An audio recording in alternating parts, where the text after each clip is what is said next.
These are the extensors muscles of the forearm.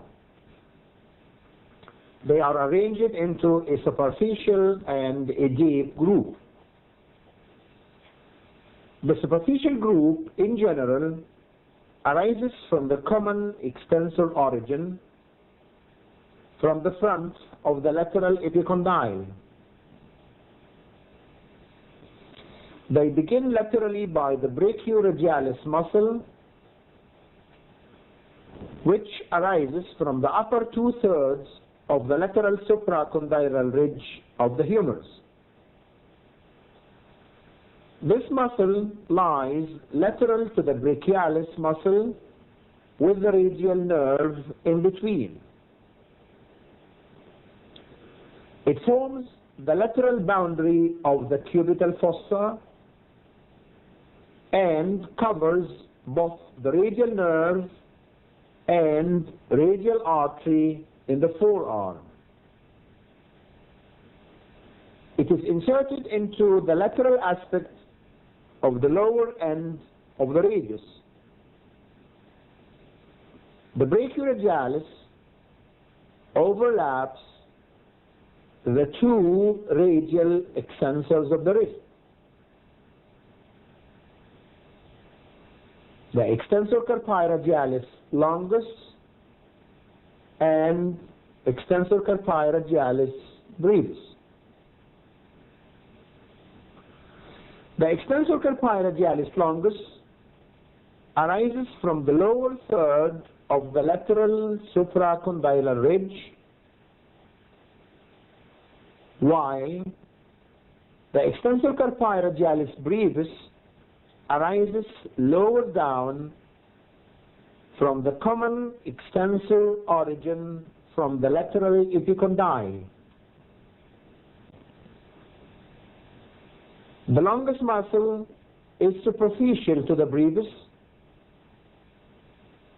and both muscles are crossed below by the abductor pollicis longus and extensor pollicis brevis. The extensor carpi radialis longus is inserted into the back of the base of the second metacarpal, while the extensor carpi radialis brevis is inserted into the back of the base of the third metacarpal. The two muscles, longus and brevis, occupy the second compartment, deep the extensor retinaculum. This is the extensor digitorum muscle.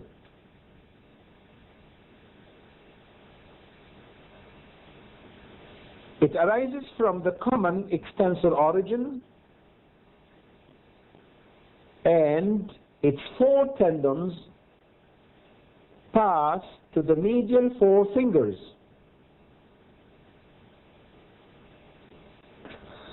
The extensor digiti minimi appears to be a part of the extensor digitorum muscle, and its tendon goes to the little finger. The little finger, therefore, has two tendons, one from the extensor digitorum, and the other is the tendon of the extensor digiti minimi. On the dorsum of the proximal phalanx of each finger, the extensor tendon expands to form the extensor expansion. This expansion is attached to the base of the middle and distal phalanges. This is the extensor carpi ulnaris muscle. It arises from the common extensor origin and extends along the ulna, to which it is attached by an aponeurosis, and it is inserted into the base of the fifth metacarpal. Notice that the posterior border of the ulna separates the extensor carpi ulnaris from the flexor carpi ulnaris.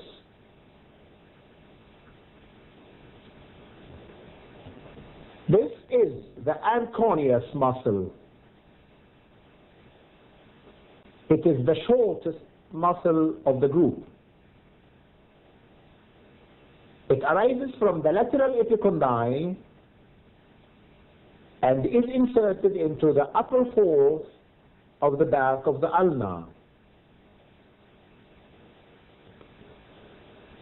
This is the extensor retinaculum.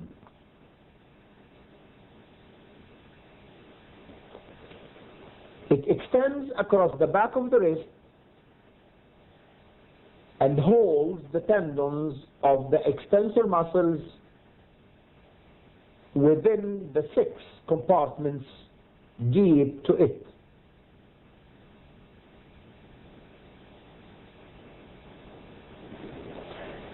This is the first compartment deep to the extensor retinaculum. It lies on the lateral side of the wrist and transmits the tendons of the abductor pollicis longus and extensor pollicis brevis. This is the second compartment. It transmits the tendons of the extensor carpi radialis longus and brevis. This is the third compartment.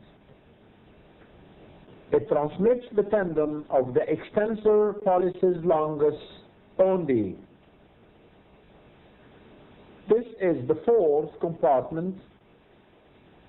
It's the widest and transmits the tendons of the extensor digitorum and extensor indicis, in addition to the termination of the posterior interosseous nerve and the anterior interosseous artery after emerging on the back of the forearm.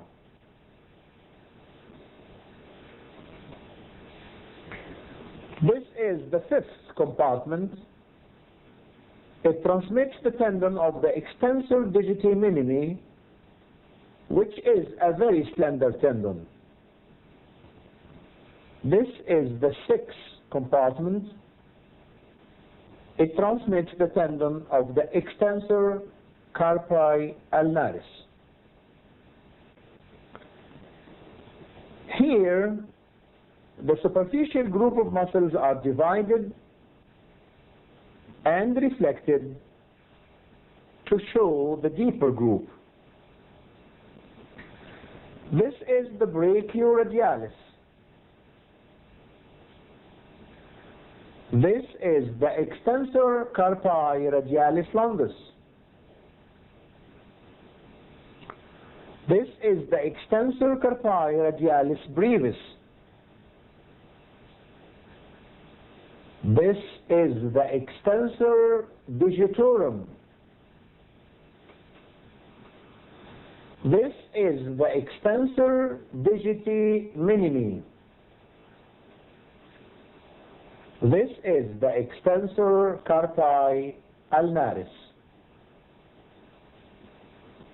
Now this is the deep group of muscles. From above downwards they are the supinator, the abductor pollicis longus, the two extensors of the thumb,